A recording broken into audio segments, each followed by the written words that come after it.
2025 শেষ, অবশেষে 2026 চলে আসলো। সো প্রতি বছরের মতো প্রতি বছর যেইভাবে সারা বছর যেই বইগুলো পড়ি সেগুলো নিয়ে একটা রিভিউ করি বা শর্ট সামারি দেওয়ার ট্রাই করি। সো এই বছরও সেরকম সবগুলো বই মিলে একটা সামারি দেওয়ার ট্রাই করবো। 2024 আমার লাইফের সবচেয়ে খারাপ বছরগুলোর ভিতরে একটা ছিল, বাট তখনও অনেক বই পড়া হয়েছে। বাট 2025 এসে বছরটা এত ভালো যাওয়ার পর কেন যেন বই পড়া একেবারেই কম হয়েছে। আমার প্রতি বছর 50 থেকে 60টার মতো বই পড়া হয়, বাট এই বছর একেবারেই কম, মানে 30 মতো হয়েছে। But I am satisfied. As a Muslim আমাদের সবারই বলা উচিত যে আমরা স্যাটিসফাইড বা আলহামদুলিল্লাহ ফর এভরিথিং। বাট তারপরও 2025 খুব ভালো গেছে আমার, বাট তারপর কেন যেন আমার বই খুবই কম পড়া হয়েছে।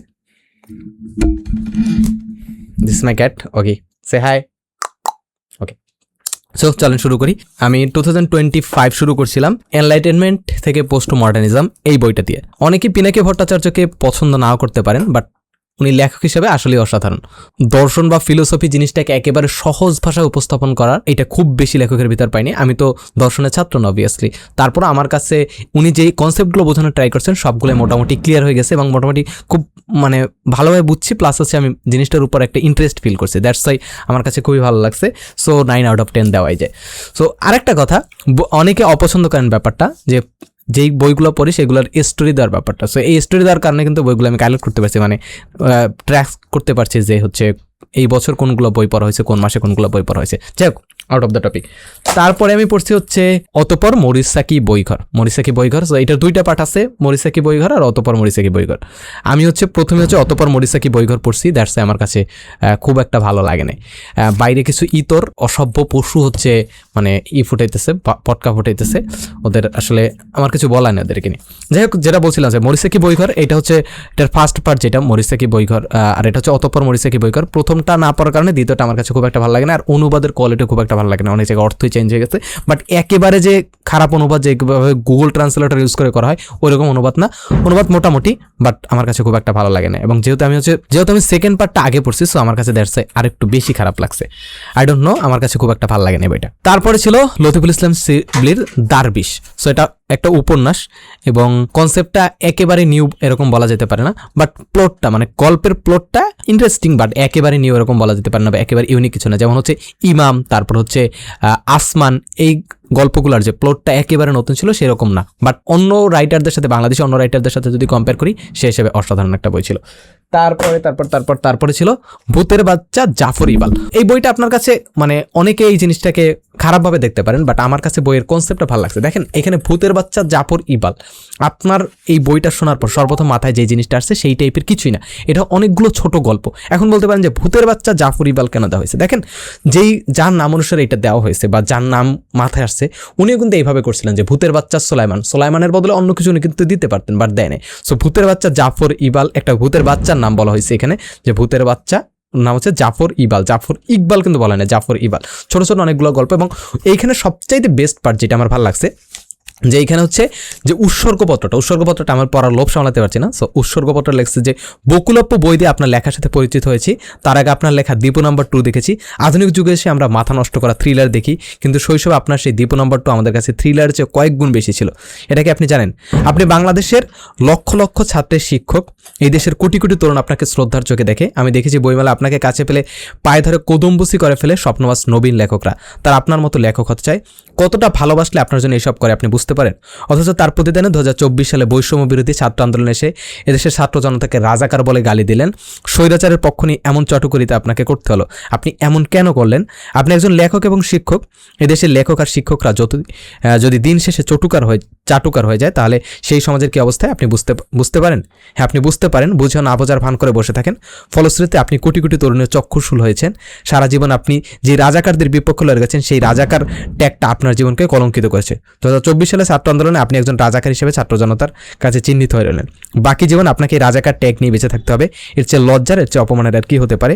জনাব জাফর ইকবাল সাহেব, মানে জিনিসটা কিন্তু আমি এগ্রি করি, বিকজ জাফর ইকবাল আমাদের কাছে একটা আবেগের নাম ছিল। যখন আমরা হচ্ছে দীপু নাম্বার 2, তারপর হচ্ছে আমি তপু, তারপর হচ্ছে আরও কয়েকটা যে খোরাসানি ম্যাডামের কি যেন গল্প ছিল না, যে নিতু ও তার বন্ধুরা, এই গল্পগুলো মানে আমাদের শৈশব জিনিসটা পুরোটাই ছিল জাফর ইকবালময় বলা যেতে পারে। তারপরও ওনার কি পার্সোনালি উচিত ছিল এরকম ব্যাপার না। এটা কোনো পলিটিক্যাল ইস্যু না। যখন আপনার সামনে হাজার হাজার মানুষকে মেরে ফেলা হয়েছে, এক মাসেরও কম সময়ের আন্দোলনে 2000 মানুষকে মেরে ফেলা হয়েছে, এবং যারা আপনার আপনাকে আইডল মনে করে, সো অবভিয়াসলি আপনার উচিত তাদের পক্ষে দাঁড়ানো। যাই হোক, এগুলো নিয়ে বেশি কথা বলবো না, বাট গল্পগুলো একেবারে খারাপ না, আমি হচ্ছে 8/10 দিতে পারি, বাট অসাধারণ গল্প এরকম বলবো না, বাট বইয়ের কনসেপ্টটা ঠিক আছে আমার কাছে, অ্যান্ড ছোটো গল্পগুলো আসলে ভালো লাগছে আমার কাছে। ওকে, সো নেক্সট হচ্ছে আমাদের সাদাত হোসেনের বই অর্ধবিত্ত। এই বইটার আসলে এটা মনে নেই, হ্যাঁ মনে পড়ছে, এটা হচ্ছে একটা পরকীয়া প্রেমের গল্প। এখানে যে তুমি এইখান থেকে মেবি লাইনটা বেরোছিল যে আমাকে হারাতে দিলে নিখোঁজ বিজ্ঞপ্তিতে ছেয়ে যাবে তোমার শহর, এইটা ওরকম কিছু একটা লাইন। সো একজন স্কুল শিক্ষিকা, উনি বয়স্ক একজন মহিলা, উনি হচ্ছে একটা বাচ্চা ছেলে বলতে হচ্ছে ভার্সিটিতে পড়ে, কলেজ ভার্সিটি টাইপে, এই টাইপের ছেলের সাথে পরকীয়া করে, ওই রিলেটেড গল্প। যাই হোক, আমার কাছে খুব একটা খারাপও লাগে না, খুব একটা অসাধারণ ভালো লাগে না। সাদাত হোসেনের সবচেয়ে ভালো লাগছে আমার কাছে যে বইটা, সেটা হচ্ছে আর শ্রীনগর। আমি সবসময় বলি আমার লাইফে পড়া সেরা বইগুলোর ভিতরে একটা হতে পারে, আপনার ভালো না লাগতে পারে, but I don't care about this, আমার কাছে ভালো লাগছে। এখন যদি আমি ওই বইটা পড়ি তখন আমার কাছে এখন ভালো না লাগতে পারে, বাট ওই সময় আমার কাছে মানে লাইফে পড়া সেরা বইগুলোর ভিতরে একটা ছিল। ওকে, আচ্ছা, তারপর হচ্ছে ইমাম লতিফুল ইসলাম শিবলি। এটা হচ্ছে একটা মাস্টারপিস বলতে পারেন, মানে অনেস্টলি একটা মাস্টারপিস। এটা হচ্ছে কনটেক্সট হচ্ছে রোহিঙ্গা এক যুবকের, ও হচ্ছে ওর যুদ্ধে যাওয়া নিয়ে হচ্ছে এই গল্পটা। সো গল্পের এরকম কিছু আছে, ওয়েট, আমি কয়েকটা লাইন হচ্ছে মার্ক করে রাখছিলাম। আমি হচ্ছে ভাইয়ের কাছ থেকে নিজে গিয়ে আনছিলাম, শিবলি ভাইয়ের কাছে আমি নিজে গিয়ে আনছিলাম। সো উনি হচ্ছে বইটা লিখে দিয়েছিলেন যে ডিয়ার আবির, লাভ ফর আল্লাহ। এই যে মেলায় গিয়ে আনছিলাম এই বইটা। দাঁড়ান, আমি দু একটা লাইন যদি পড়ে শুনি। এই বইটা উৎসর্গ করা হয়েছে প্রিয় নেতা ইমাম মাহাদিকে। আমরা আপনার অপেক্ষা আছি, আপনি তাড়াতাড়ি আসুন, আপনার আসবার খবর শুনলে আমরা বরফের উপর হামাগুড়ি দিয়ে হলো আপনার কাছে পৌঁছে যাবো ইনশাল্লাহ। আমরা সবাই সেই কাফেলার সঙ্গী হতে চাই। যাই হোক, আমার কাছে ভালো লাগছে, 9/10 বা 9.5/10। তারপর হচ্ছে জুলাইয়ের গল্প, মোহাম্মদ নাজিমুদ্দিন। এই বই অনেকগুলো গল্প আছে, মানে সম্পাদন হচ্ছে মোহাম্মদ নাজিমুদ্দিন, বাট অনেকে মানে লেখক হিসেবে অনেকে ছিলেন। কয়েকটা ছোট গল্প আছে, 1, 2, 3, 4, 5, 6, 7, 8, 9, 10, 11, 12, 13, 14, 15টা টোটাল ছোট গল্প আছে। 15টা গল্প 10 জন লেখকের লেখা। সো লেখকদের আপনাদের কাছে পরিচিত যেমন হচ্ছে শামসুল ইসলাম রুমি, তারপর হচ্ছে জুবাইর ইবনে কামাল, ওই যে সংসদ ভবনের সামনে যে 1, 2, 3, 4 এই উক্তির এই স্লোগান দিয়েছিলেন। তারপর হচ্ছে মোহাম্মদ নাজিমুদ্দিনকে চেনেন, হাসান ইনামকে অবশ্যই চেনেন, তারপর ওয়ালিদ প্রত্যয়, তারপর হচ্ছে বাকিদের আমি চিনি না। জুবাইর ইবনে কামালের আরও একটা আছে, তারপর হচ্ছে হাসান ইমামের 2টা করে, প্রত্যেকের হচ্ছে 2টা করে গল্প আছে। অসাধারণ গল্প, একেবারে জুলাই অভ্যুত্থানের মানে একেবারে এই কি বলে সত্যিকারের গল্প, প্রত্যেকটা গল্প সত্যিকারের গল্প। মানে জুলাই অভ্যুত্থানকে যদি একটু ফিল করতে চান, বা আজ থেকে 100 বছর পর তো কেউ মনে করবে, তো তখন নিশ্চয়ই সব কিছু নিউজ মিডিয়ায় ঘেটে কেউ হয়তো মনে করবে না, বা অনেকে হচ্ছে জুলাইয়ের নামই শুনবে প্রথম হয়তো কোনো গল্প পড়ে। সো আমি অবশ্যই প্রথম দিকে রাখতে চাই সেই ক্ষেত্রে এই গল্পগুলোকে, কারণ গল্পগুলো প্রত্যেকটা মানে একেবারে নতুন গল্প, এবং মানে নতুন গল্প কি সরি একেবারে হচ্ছে রিয়েল স্টোরি, মানে কোনো বানানো গল্প না, একেবারে সত্যিকার গল্প, জাস্ট গল্পের মতো করে লেখা হয়েছে এরকম। তো আমার কাছে খুব ভালো লাগছে, 10/10। হ্যাঁ, এখন লেখার কোয়ালিটি যদি বলতে পারেন যে সব লেখকের কোয়ালিটি কিন্তু ভালো ছিল না, লেখার কোয়ালিটি ভালো ছিল না, বাট তারপরও আমার কাছে ভালো লাগছে। সো যদি গল্পের কনটেক্সট বা প্লট হিসেবে চিন্তা করেন সেক্ষেত্রে আমার কাছে 10/10। বাট যদি লেখার কোয়ালিটি হিসেবে চিন্তা করেন, যেহেতু অনেকে নতুন লেখক, অপরিপক্ক লেখা আছে এখানে, সো সেক্ষেত্রে 8.5/10 বা 8/10। তারপর হচ্ছে বাংলা প্যাঁচা, সামিউল হক ভূঁইয়া। ওনার নামটা হয়তো অনেকে চেনেন না, বাট ওনার ছবি দেখলে উনি চিনতে পারবেন। দেখে এই যে সামিউল হক ভূঁইয়া, উনি হচ্ছে ওনার পেজের নাম হচ্ছে বাংলা প্যাঁচা। সো এখন বলতে পারেন যে ইউটিউবারের বই পড়ছেন, সো ইউটিউবার বই হিসেবে না, ওনার কিন্তু বাঙালির মনস্তত্ত্বের ব্যাপারে ওনার গবেষণা বলবো না, বাট হচ্ছে ওনার থিঙ্কিং আছে অনেক। উনি হচ্ছে চিন্তা ভাবনা করেন বাঙালির মনস্তত্ত্বগুলো কীভাবে মানে কি বলে আবর্তিত হয়, বা বাঙালি কীভাবে চিন্তা করে, এগুলো নিয়ে উনি তো অনেক ঘাটাঘাটি করেন। সো সেই ক্ষেত্রে ওনার বাংলা প্যাচাল বলতে বাঙালি কীভাবে চিন্তা করে সেই রকম করে লেখছে। But sorry to say that এই বইটা উনি আসলে লেখেন, আমার ধারণা উনি বইটা লেখেন, বিকজ ওনার লেখার সাথে এই বইয়ের লেখার খুব একটা মিল নেই। আর যদি উনি লেখে থাকেন তাহলে লেখার কোয়ালিটি খুব একটা ভালো না। বাট ওনার থিঙ্কিংটা আমি যেই কনটেক্সটে কিনছিলাম বা যেইটা দেখে কিনছিলাম, ওনার একটা পডকাস্ট দেখছিলাম, সো ওইটা দেখে আমি ইন্সপায়ার্ড হয়ে বইটা কিনছিলাম, বাট আমার কাছে খুব একটা ভালো লাগেনি। মোটামুটি মানে এই লেখা মানে কি বলে সাধারণ গতানুগতিক লেখা, খুব একটা ভালো লাগে না, বাট চাইলে পড়তে পারেন। আমি যেহেতু মোটামুটি বই পুস্তক পড়ি, সো আমার কাছে এরকম লাগছে, আপনার কাছে নাও লাগতে পারে। তারপর হচ্ছে অসুখের দিন, ওয়াহিদ সুজান। আমি জানি না এই বইটা কেন কিনছিলাম, হয়তো কভার দেখে কিনছিলাম, বাট বইটা আমার কাছে একটু ভালো লাগে না।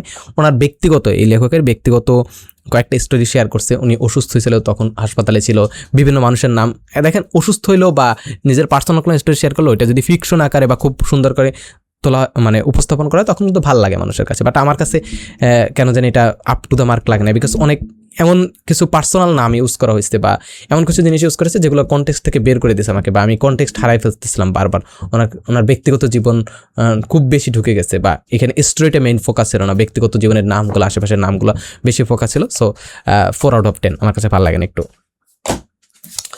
তারপর হচ্ছে লতিফুল ইসলাম শিবলির front line, from the best selling author of Asman, front line. এটা হচ্ছে একটা এটা কাদের, আচ্ছা আচ্ছা আচ্ছা, সরি, আমি একটু ভুল বলছি। ইমাম হচ্ছে এটা অন্য একটা গেস্টে, আমি একটু গোলাই ফেলছি, বছরের প্রথম দিকে পড়ছিলাম তো। ইমাম এটা অন্য একটা কনটেক্সটে লেখা, এটাও অসাধারণ বই। এটাও যদি আমি রেটিং দিয়ে থাকি, এটাও লাইফে পড়া বেস্ট বইগুলোর ভিতরে একটা। বাট এইটা ফ্রন্ট লাইন, এইটা হচ্ছে এইটার কথা বলতেছিলাম যে রোহিঙ্গা এক যুবকের, ওর হচ্ছে যুদ্ধে যাওয়ার কাহিনী। সো এইখানে লেখা আছে যে কোনো আধ্যাত্মিক গুরু কখনো নেতা বানাতে পারেন না, বরঞ্চ মুরিদ বানাতে পারেন। লিডারশিপ ইজ আ ডেস্টিনেশন, তকদির সেখানে তাকে পৌঁছে দেয়, সো এটা হচ্ছে ওনার অটোগ্রাফ দেওয়া বই। উনি একই লাইন লিখছেন যে ডিয়ার আবির, লাভ ফর আল্লাহ।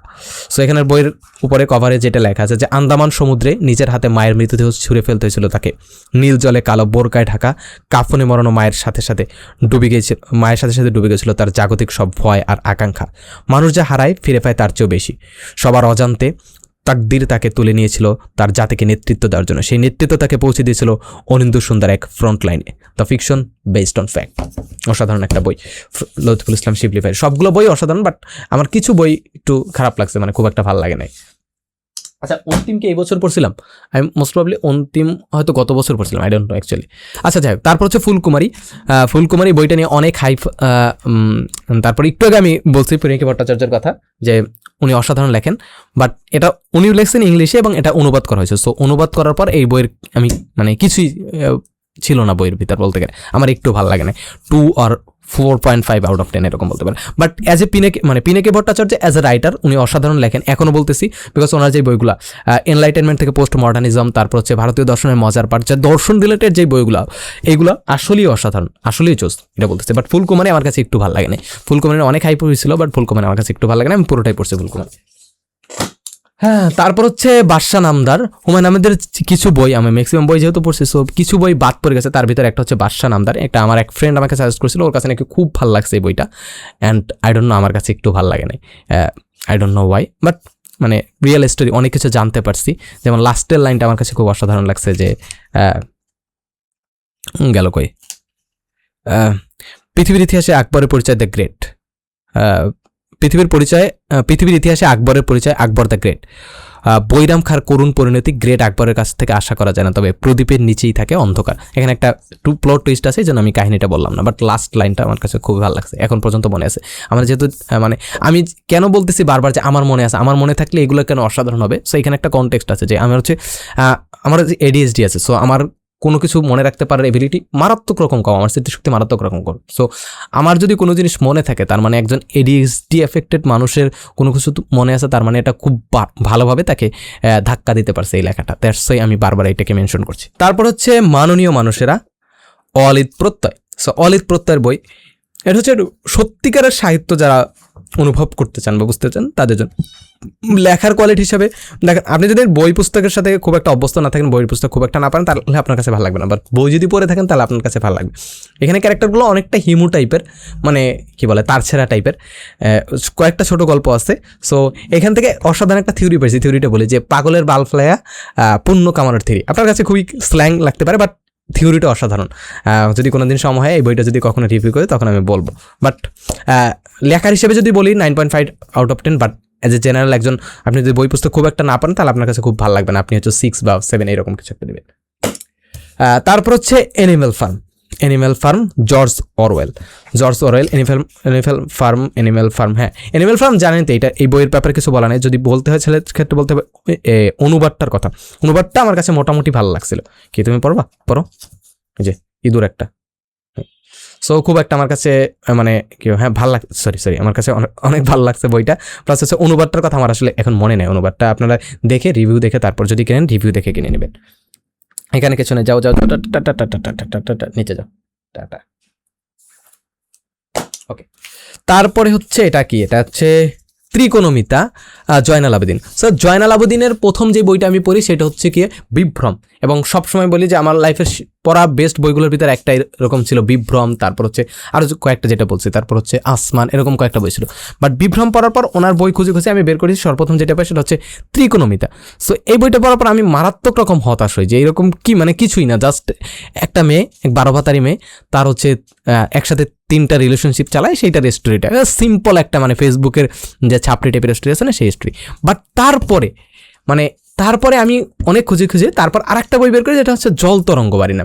এইটা পড়ার পর বুঝি যে না ঠিক আছে, এই লোকে কি লিখছে হয়তো, মানে আমার এই বইটা পড়ার পর, ত্রিকোণমিতা বইটা পড়ার পর আমার রিয়েলাইজেশন এরকম হয়েছে যে আসলে কি বিভ্রম জয়নাল আবেদিন লিখছিলেন, বা জয়নাল আবেদিন ওইখানে ওনার ছবি ছিল না, আসলে এই জয়নাল আবেদিন সরি, এই জয়নাল আবেদিন আর এই জয়নাল আবেদিনকে এক। বাট এই বাড়ির নাম জল তরঙ্গ, এটা পড়ার পর আমি রিয়েলাইজ করি হ্যাঁ আসলে ওনার লেখা, বাট এইটা কেন এত খারাপ লাগছে আমি জানি না। এটাকে যদি রেটিং দিতে আমার হচ্ছে 4.5 বা 4 আউট অফ 10 দিব, আর এটা হচ্ছে 8 আউট অফ 10 দিব। ওকে, তারপরে হচ্ছে ইতিহাসের চিহ্নপত্র প্রথম খণ্ড, কায় কাউসের লেখা। সো যারা রাজনীতি নিয়ে ঘাটাঘাটি করেন তারা জানেন, এটা আমি হচ্ছে কত 3 ভাগের 1 ভাগ পড়ছি, মানে 1/3 পড়ছি, পুরোপুরি পড়তে পারিনি। বাট এইটা মানে আপনার কাছে খুব একটা ভালো লাগবে না বইটা পড়ার পর, বাট আপনি যদি সত্যিকারের ইতিহাস জানতে চান, বা হচ্ছে 47 থেকে আমাদের আজাদি আন্দোলন থেকে একেবারে 24 পর্যন্ত জানতে চান, 24 পর্যন্ত এটা আসে না, এইটাই মোস্ট প্রবলি হচ্ছে ঔপনিবেশিক শাসন থেকে আজাদি আন্দোলন, এটা টোটাল 2টা খণ্ড আছে, আর একটা খণ্ড বের হবে যেটা হচ্ছে 24 জুলাই অভ্যুত্থান পর্যন্ত থাকবে। সো মানে কি বলে, যদি বই পুস্তক পড়ার প্রতি আপনার খুব একটা আগ্রহ না থেকে থাকে, বা আপনি যদি অভ্যস্ত না থাকেন, তাহলে আপনি পড়তে পারবেন না। বাট আপনার যদি পলিটিক্যালি ডিবেট করেন, বা যাই হোক আমি ওই টপিকে না যাচ্ছি, সো আপনি যদি মানে জানতে চান, ইতিহাস জানতে চান, সেক্ষেত্রে আপনার জন্য অসাধারণ বই হতে পারে। বাট আমি বইটা পুরোপুরি শেষ করতে পারিনি, হোপফুলি আমি শেষ করবো। আমার কয়েকটা বই যেগুলো আমার কাছে ভালো লাগছে তারপর আমি শেষ করতে পারিনি, এমন অনেক বই আছে যেগুলো আমার একটু ভালো লাগে না, শেষ করতে পারিনি, ওগুলো নিয়ে আমার কোনো আফসোস নেই, যেমন আচ্ছা নাম না বলি, বাট যেগুলো বইগুলো ভালো লাগছে সেগুলো শেষ করতে পারিনি, ওইগুলো নিয়ে অনেক আফসোস। যেমন হচ্ছে লেসলি হেজেলটনের হচ্ছে প্রফেট, তারপর হচ্ছে ইতিহাসের চিহ্নপত্র, এটা একটা, আরেকটা বই আছে যেটা এখন আমি রিসেন্টলি পড়তেছি, সো সেইটা হচ্ছে আত্মঘাতী বাঙালি, নীরজচন্দ্র চৌধুরীর আত্মঘাতী বাঙালি। ওনার হচ্ছে পুরো লাইফ উনি জাস্ট 2টা বই লেখছেন, 2টা না একটা, ওনার হ্যাঁ এই একটাই মোস্ট প্রবলি বই লেখছেন, যে একটা বা 2টা বই লেখছেন, মানে ওনার পুরো লাইফের যত অভিজ্ঞতা আছে সবগুলো মিলে উনি জাস্ট 2টা বই লেখছেন। সো অবশ্যই এটা ভালো হওয়ারই কথা, অসাধারণ হওয়ারই কথা, হ্যাঁ আসলে অসাধারণ। বাট এটা যেহেতু কত সালে, 1994 সালে মোস্ট প্রবলি লেখা, ওয়েট আমি চেক দিস, হচ্ছে কত সালে,